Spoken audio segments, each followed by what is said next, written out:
Sud Radio, les vraies voix qui font bouger la France, les vraies voix responsables.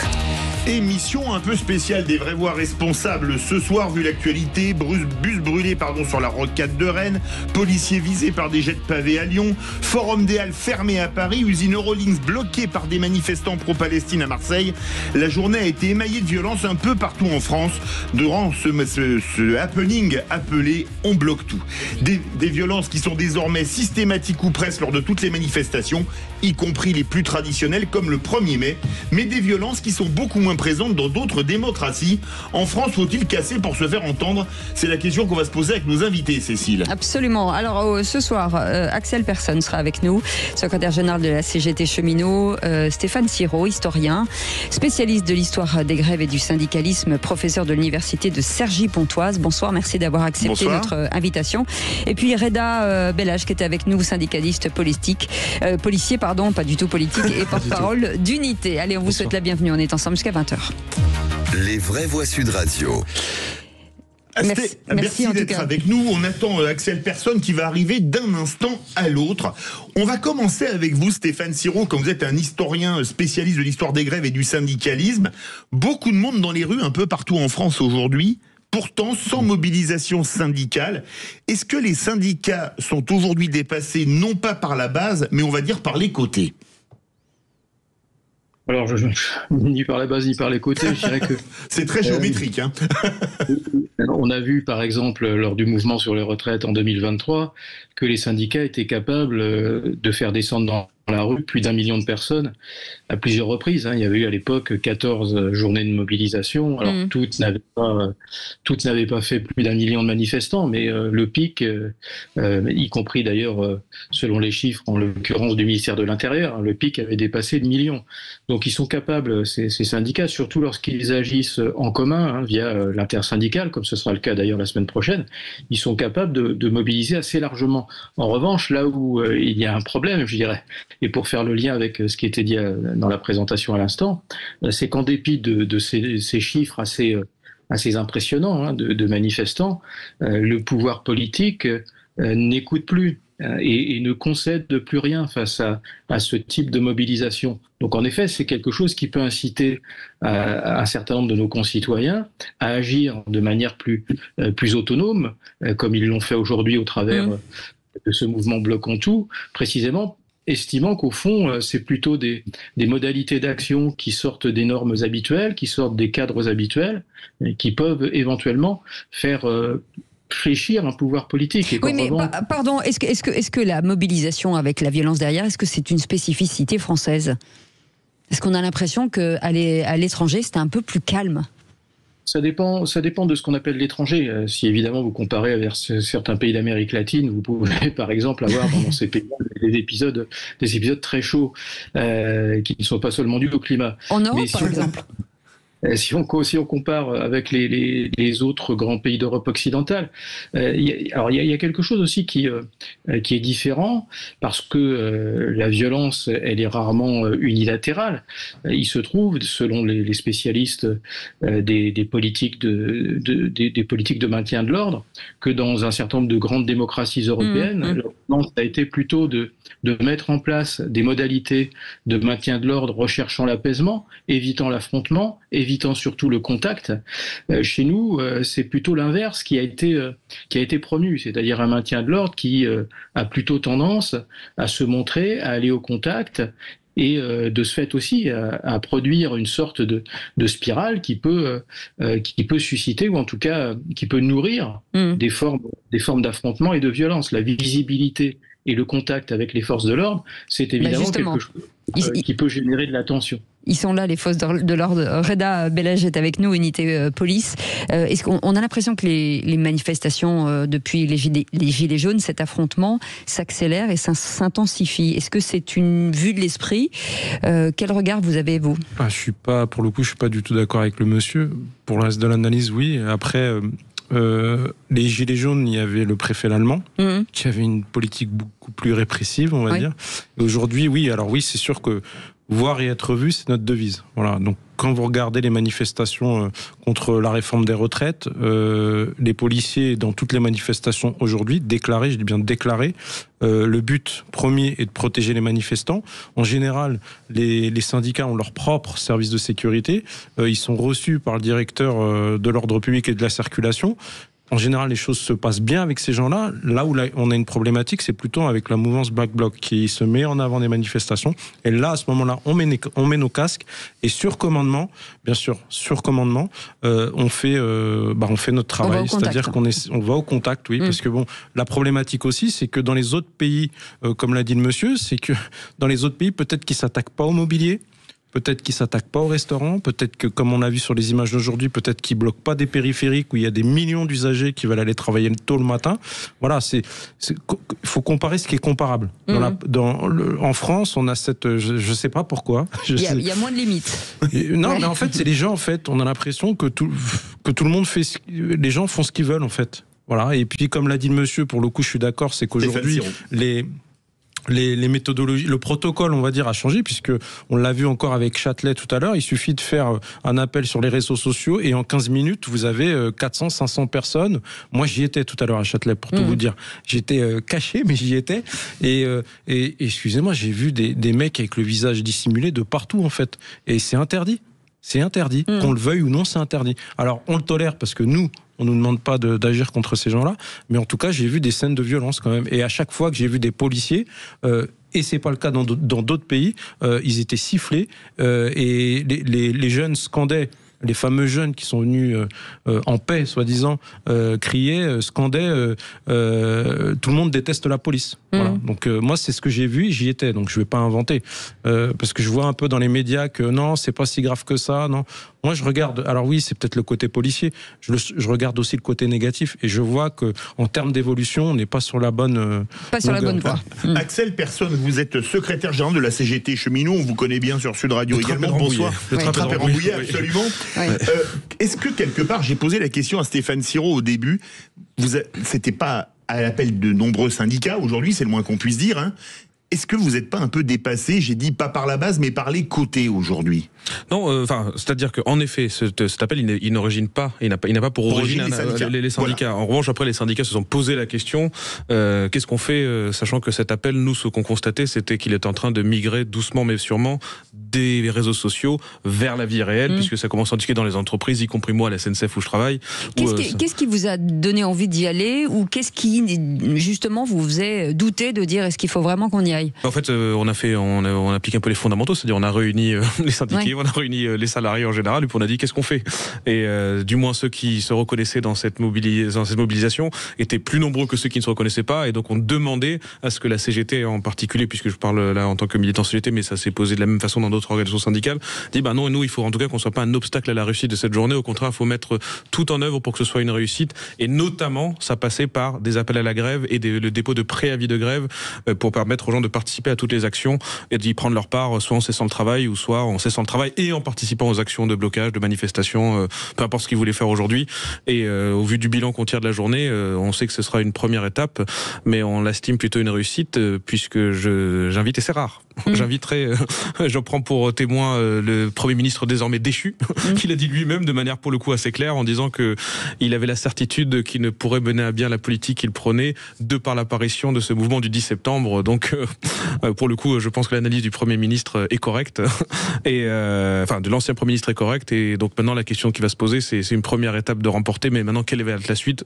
Ça je peux pas vous le dire, ça je sais pas. C'est un peu la particularité de ces mouvements, ils sont beaucoup plus difficiles à prévoir que d'autres, mais en tout cas il est évident qu'il y a une volonté de continuer. C'est compliqué pour vous de vous lancer dans une aventure de cette mobilisation, sachant que il y a des débordements et que on aimerait que ça se passe en douceur entre guillemets, et qu'on puisse entendre les véritables messages. Et là, ce qui ressort à chaque fois, c'est toujours la même chose, les interpellations, et voilà.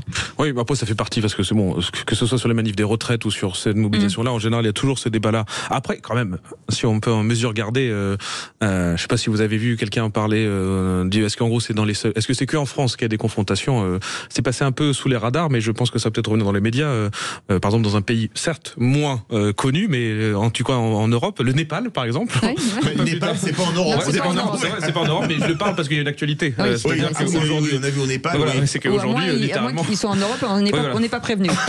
Mais il se trouve qu'il y a des militants syndicaux d'ailleurs qu'on connaît bien des Népalais. D'ailleurs, j'en avais rencontré il n'y a pas si longtemps que ça, d'ailleurs pour une conférence en Inde, peu importe. Mais là, littéralement, oui, on est sur un tout autre niveau. C'est-à-dire que le palais présidentiel est incendié. Le palais présidentiel est incendié. L'ancien Premier ministre est pourchassé, y compris des membres de sa famille qui sont visés physiquement et qui sont pourchassés. Ils vont aller littéralement. Ils ont pris au mot, comme l'avait dit un jour dans un autre contexte le président Macron, qui viennent me chercher. Bon, là, ils l'ont pris au mot. Ils sont vraiment allés les chercher, et y compris en les forçant à démissionner, en les chassant, en les pourchassant. Donc on est sur un tout autre niveau de confrontation que là aujourd'hui, que ce qu'on constate aujourd'hui, qui mine de rien, oui, il y a eu quelques confrontations, mais on n'est pas sur ce niveau insurrectionnel que par exemple. C'est moins grave, on n'est pas sur ce niveau-là, quoi. Reda Bellage, syndicaliste, policier, porte-parole de Unité Île-de-France. Vous avez peur parfois de l'escalade, en fait?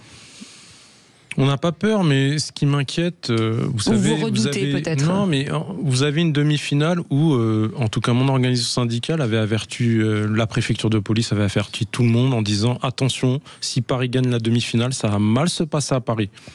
J'ai pas vu un dispositif répressif ou préventif ou dissuasif, peu importe, mais en tout cas, on a été débordés.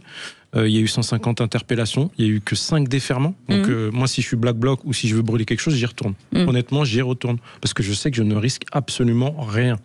Voilà, toujours la réponse judiciaire, en fait. La réponse pénale. Et excusez-moi, c'est hallucinant. On parle de mouvements sociaux, de grèves, etc. Là, c'est pour un match de football. Oui, selon vous nous ça. parlez.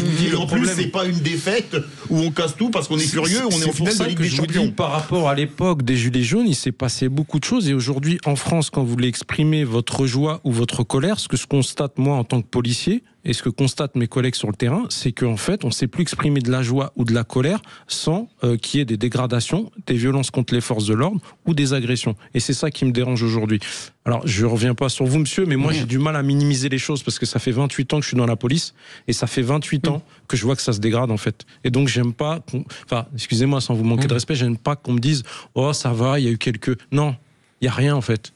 Il faut que ça s'arrête. Tout accrochage est de toute façon de trop. Ce matin, on a vu des policiers qui s'en sont pris, excusez-moi le terme, plein la gueule devant des gamins de 15 ans, 16 ans. Je veux dire, les parents, je ne sais pas où est-ce qu'ils sont. Ça me fatigue. J'en ai marre de voir mes collègues en prendre plein la gueule. Et en fait, plus personne, enfin, pas plus personne, c'est faux. Ceux en tout cas auxquels on a été confrontés aujourd'hui ne respectent absolument pas la police. Parce que certains politiques aujourd'hui, et c'était pas mon cas quand je suis rentré dans la police en 98, ne respectent pas la police et voire même creusent. Pour moi, en tout cas, qui suis issu de la diversité, qui vient des quartiers et qui est policier aujourd'hui, qui est connu, j'aime pas dire le mot, qui est connu les deux camps. À l'époque, alors oui, c'était des politiciens à l'ancienne, mais en tout cas, tous les députés nous respectaient. Voilà, on avait une présomption d'innocence, on nous parlait pas de contrôle aux faciès. Aujourd'hui, il n'y a plus du tout de respect et j'espère, puisque vous avez parlé de mobilisation pour demain, je sais que moi, en tout cas, côté police, de ce qu'on me disent les directions, on remet un service d'ordre. Encore en place. Allez, vous restez avec nous, on revient dans un instant. Vous voulez parler, en tout cas, commenter aussi 0826 300 300. On est ensemble jusqu'à 20h. Sud Radio. Sud Radio. Parlons vrai. Parlons vrai. Sud Radio. Parlons. Sud Radio, les vraies voix qui font bouger la France, les vraies voix responsables. Après cette journée de mobilisation nationale, la question qu'on se pose avec Philippe David, c'est en France, faut-il casser pour se faire entendre? Axel Persson est avec nous, secrétaire général CGT cheminot. Voilà, c'est ça, Trappé-Rambouillet. Stéphane Siro, historien spécialiste de l'histoire des grèves et du syndicalisme, professeur à l'université de Cergy-Pontoise. Et puis Reda Bellage qui est avec nous, syndicaliste policier et porte-parole d'Unité Île-de-France et premier syndicat de police nationale, je le rappelle. Stéphane Siro, une question. Est-ce que ce mouvement d'aujourd'hui, on bloque tout, qui est sorti un peu de nulle part, on va dire, il vous fait penser, je sais pas, à mai 68, qui au départ c'était les étudiants, c'était pas les syndicats, ou aux Gilets jaunes, vous qui connaissez par cœur pour avoir écrit dessus les mouvements sociaux en France, est-ce qui vous fait penser à un autre mouvement social plus ou moins récent? Si on en cherche un, il est évident que ce qui immédiatement saute aux yeux, c'est le mouvement des Gilets jaunes. Alors par rapport à ces modalités de déclenchement surtout, parce qu'il y a beaucoup plus, à mon sens, de différences que de ressemblances. Parmi ces différences, on a bien vu, apparemment, en tout cas d'après les premières tentatives d'analyse et d'études qui sont faites sur le public qui échangeait sur les réseaux sociaux, c'est un public qui s'est très vite gauchisé au point de départ. On disait parfois que c'était plutôt des sites souverainistes, voire proches de mouvances d'extrême droite, mais ça s'est très vite gauchisé. Et par ailleurs, ça n'est pas à mon sens très surprenant dans la mesure où là aussi, contrairement au mouvement des Gilets jaunes, on a vu bien en amont de la mobilisation d'aujourd'hui des soutiens apportés de la part d'un certain nombre d'organisations syndicales et d'organisations politiques. Donc évidemment, ça donne une coloration qui, à mon sens, est assez différente. En même temps, on a quand même ces points communs qui par ailleurs, me semblent assez prégnants dans le contexte contemporain des mouvements sociaux, à savoir que désormais, on voit bien que c'est installé dans le champ des relations sociales cet outil très efficace qui s'appelle les réseaux sociaux et qui peut permettre, y compris, d'organiser des mouvements à l'échelle nationale. On a déjà vu dans l'histoire d'autres épisodes où souvent il arrive que des mobilisations sociales émergent plus ou moins spontanément, en tout cas pas forcément au point de départ en dehors des organisations syndicales, mais généralement elles se greffent assez vite sur ces mobilisations. Aujourd'hui, ceux qui le souhaitent peuvent tout à fait mener des actions hors normes comme celles que l'on a vues, sans forcément systématiquement avoir besoin en quelque sorte d'une organisation dédiée, même si ces organisations dédiées apportent quand même de toute évidence un supplément, et un supplément y compris dans la capacité justement d'encadrer et d'orienter, je dirais, dans le bon sens ces mobilisations. Pas de personnalité émergente comme à l'occasion des Gilets jaunes. Aujourd'hui, est-ce que ça dilue pas un peu le message ? Les Gilets jaunes, il y avait une revendication, c'était le prix de l'essence. Et ensuite, des sujets sont montés. Là, finalement, est-ce que ça dilue pas un petit peu la mobilisation sans avoir de revendications qui sont des revendications claires, peut-être par filière ou par, je sais pas, mais est-ce que ça change pas des Gilets jaunes justement ? Je pense que les revendications sont, enfin en tout cas le sens des revendications est assez clair. Ceux qui se sont manifestés l'ont fait à mon sens pour deux raisons. Des raisons d'abord sociales, parce qu'il faut quand même le constater, toute une partie de notre société, notamment les jeunes, que j'ai trouvé d'ailleurs très présents dans le mouvement d'aujourd'hui et qui sont particulièrement pour certains d'entre eux, notamment les étudiants, percutés par une forme de paupérisation qui a déjà été mise en avant par un certain nombre d'études, par également la marchandisation de l'enseignement supérieur qui génère des inégalités d'accès dans ce domaine et qui suscite la colère. Donc ces injustices sociales, ces injustices fiscales, cette montée dans notre société de taux de pauvreté devenus exponentiels, tous ces éléments-là, ça génère quand même, me semble-t-il, des revendications cristallisatrices, et vous ajoutez à ça le versant politique. Le versant politique qui, à mon sens, ne cherche pas l'apaisement face à ces mobilisations. J'avais cru à un moment donné que c'était la stratégie du pouvoir, parce que Bayrou a choisi le 8 pour demander la confiance. Je me disais que finalement, puisqu'il a choisi le 8 alors que rien ne l'obligeait à se précipiter, pourquoi pas le 12 il choisissait le 8 justement pour peut-être désamorcer. De désamorcer, en tout cas d'amortir le choc. Et puis, que se passe-t-il ? Eh bien, celui qui généralement n'est pas le pompier de service, mais plutôt l'incendiaire de service, à savoir Emmanuel Macron lui-même, nomme quelqu'un qui envoie un message, qui nomme un de ses plus proches, qui par ailleurs fait partie de son organisation politique, nomme quelqu'un qui envoie un message que finalement rien ne changera s'agissant des orientations politiques choisies, et que donc de nouveau ne sera pas tenu compte au fond du désaveu subi par le pouvoir lors des derniers processus électoraux. Donc je pense que le coagulé génère cette émergence de colère qui s'exprime aujourd'hui dans la rue. Axel Persson, vous êtes mobilisé, vous aussi, par quoi ? Par solidarité avant tout ? Déjà parce que les revendications sont celles de l'ensemble du monde du travail, donc c'est pas juste par solidarité abstraite, c'est parce que je veux, en tant que travailleur, que les projets qui sont contenus dans ce budget, désormais d'un gouvernement déchu, ne passent pas. Donc c'est la première raison.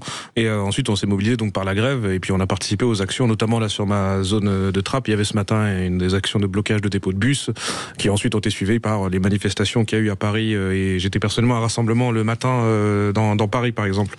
Mais en tout cas, pour la suite, maintenant, c'est ça qui va compter. C'est une journée, on sait ne pas suffire, parce que tant mieux, ça peut nous réjouir que le gouvernement précédent est déchu, mais en soi, ça ne règle pas les problèmes. En soi, ça ne règle pas les problèmes. Mais vous pensez que pardon, allez-y. Non, ça veut dire que dans cette nouvelle nomination avec Sébastien Lecornu, vous ne voyez aucune lueur d'espoir. Ah non, pour les raisons que Stéphane Siro a expliqué, c'est vrai qu'il y a un côté un peu même absurde sur il y a un gouvernement qui est donc pour une première historique en plus qui perd un vote de confiance qu'il sollicite lui-même et qui donc en réponse à ça choisit un Premier ministre qui en plus ça doit être un des rares, je ne sais pas si c'est le seul d'ailleurs, qui est quasiment là depuis 2017, alors dans des fonctions différentes. Il me semble qu'il était secrétaire d'État à des moments, ensuite délégué à quelque chose, mais il est dans les couloirs du pouvoir macroniste depuis 2017, et donc le choisir lui comme réponse à la colère qui s'exprime, ça peut c'est une provocation pour vous? Je ne sais pas ce qu'il y a dans la tête d'Emmanuel Macron en réalité, mais en tout cas c'est vécu comme tel. Est-ce que c'était ça ce qu'il avait en tête? Je ne sais pas, mais en tout cas c'est sûr que ça ne peut que être vécu comme tel. Je ne dis pas que choisir un autre de LR aurait changé fondamentalement la politique, mais là c'est vrai que ce petit supplément d'âme. Il est plus LR, il est macroniste maintenant. Oui, mais je veux dire, choisir quelqu'un un ex-LR n'aurait pas forcément changé fondamentalement l'équation que je vous décris, mais là c'est vrai que choisir quelqu'un qui est identifié comme étant un de ses plus proches depuis le début, c'est vrai que ça ne peut que être vécu comme une provocation. Mais est-ce que c'était son intention? J'en sais rien. Pour le coup, je suis militant, je suis peut-être pas psychologue, donc ça je sais pas. Reda Bellad, vous êtes à la fois policier et syndicaliste, vous avez les deux casquettes à la fois, entre guillemets, même si la casquette c'est Axel Persson qui la porte ce soir, pour ceux qui nous regardent en visio. Est-ce que vous pensez que ces mouvements, ils peuvent s'agglomérer, les mouvements du 10, auxquels les syndicats policiers ne participaient pas, et les mouvements du 18, où des syndicats participent? Je pense que c'est, comme a dit monsieur juste avant, je pense que c'est à cause des réseaux sociaux, pour nous, c'est aujourd'hui très très difficile d'anticiper. C'est pour ça que l'administration, elle met un maximum de policiers et gendarmes, comme ça a été le cas aujourd'hui. Je crois que c'est autour de 100 000 effectifs, ce qui est vraiment énorme. Colossal. Et j'ai entendu des gens dire oui, ça fait un policier ou un gendarme pour un manifestant. Mais en fait, on est en France, la police ne fait pas ce qu'elle veut, contrairement à ce que certains pensent. Pour interpeller un individu, je crois que vous êtes réserviste, vous devez le savoir, il ne faut pas être tout seul, parce que sinon c'est coup de poing, coup de pied. Pour neutraliser un individu qui ne veut pas se laisser faire, il faut être au moins 3 collègues. Donc oui, c'est normal qu'on se mobilise. Et pourquoi? C'est parce qu'aujourd'hui, avec les réseaux sociaux, vous pouvez bloquer le périphérique en 10 minutes à 5 personnes. Voilà. Mais vous mettez 5 personnes sur chaque avec file, avec des poubelles, vous pouvez bloquer le périphérique. Et aujourd'hui, les seuls qui ont reçu, contrairement à beaucoup de gouvernements qu'on a connus dernièrement, et encore il y a quelques années, la police, elle a toujours su s'adapter. Aujourd'hui, on a des forces mobiles qui sont en capacité de se déplacer rapidement, neutraliser des individus qui essaient de bloquer le périph', comme on l'a vu ce matin. Et aujourd'hui, je pense qu'il faut féliciter les forces de l'ordre. Il y a eu des blessés chez nous, je leur souhaite un bon rétablissement. Il y a eu très peu, et ça, j'ai vu dans les médias, on n'en parle pas, très peu de manifestants blessés. C'est dire que nos méthodes, elles sont de plus en plus efficaces. Du coup, je constate aussi que certains mots de soutien sont importants, mais je pense qu'aujourd'hui, ce qu'on attend, nous, du futur ministre de l'Intérieur, je l'ai dit ce matin sur un autre média, c'est pas qu'un soutien par les mots et on me tape sur l'épaule, c'est par des actes. Ah bon, voilà. Vous aussi, vous avez des revendications. Mais bien sûr, parce qu'aujourd'hui, madame, vous savez, on a toujours le nous, on a le mauvais rôle, en fait. Si demain, ça part, je vais parler comme un banlieusard, si demain, ça part en sucette, celui qui aura blessé peut-être par une erreur ou par un accident un manifestant, celui qui va se faire violenter ou qui va être blessé, c'est le policier. Et le policier, quand il vient devant un tribunal, quand il dépose plainte, quand il est auteur ou victime, il est tout seul. Donc on nous envoie, je vais dire un mauvais mot encore, au casse-pipe, mais on se retrouve souvent tout seul. Et souvent, les gouvernements, parce qu'ils savent qu'on est au bord de l'implosion, ils nous tapent tous sur l'épaule. Mais aujourd'hui, on va avoir besoin d'actes. Parce que si ça dure 8 jours, je ne sais pas comment on va faire. Je pense qu'on ne tiendra pas. Merci beaucoup en tout cas d'avoir accepté cette invitation. Merci beaucoup Axel Persson, secrétaire général CGT cheminot Trappes-Rambouillet. Merci beaucoup Stéphane Siro, historien, spécialiste de l'histoire des grèves et du syndicalisme, professeur d'université à Cergy-Pontoise. J'avais encore plein de questions pour vous sur la culture de la négociation, sur plein de choses, mais on vous fera revenir encore bien entendu. Merci beaucoup Reda Bellad, syndicaliste policier et porte-parole Unité Île-de-France, premier syndicat de la police nationale. national. Et vous savez que moi, à titre personnel, je vous soutiens aussi, et vous le savez. Merci en tout cas d'avoir participé à cette émission. On se retrouve demain à partir de 18h, mon cher Philippe. Dans un instant, on vit pas dans la même France avec Magali Berda, le retour, Hakim, l'influenceur de Mediacœur, et puis Danielle Simonet, députée du 20e arrondissement de Paris, Nouveau Front Populaire, cofondatrice de l'Après. Et puis avec la question du jour, est-ce que les manifs sont récupérés politiquement? Vous pouvez appeler d'ores et déjà maintenant jusqu'à 20h au 0826 300 300. Vous souhaite une très belle soirée avec Magali Berda. On se retrouve demain à 18h. À demain. Bonne soirée à tous. Salut. Sud Radio. Parlons vrai. Parlons.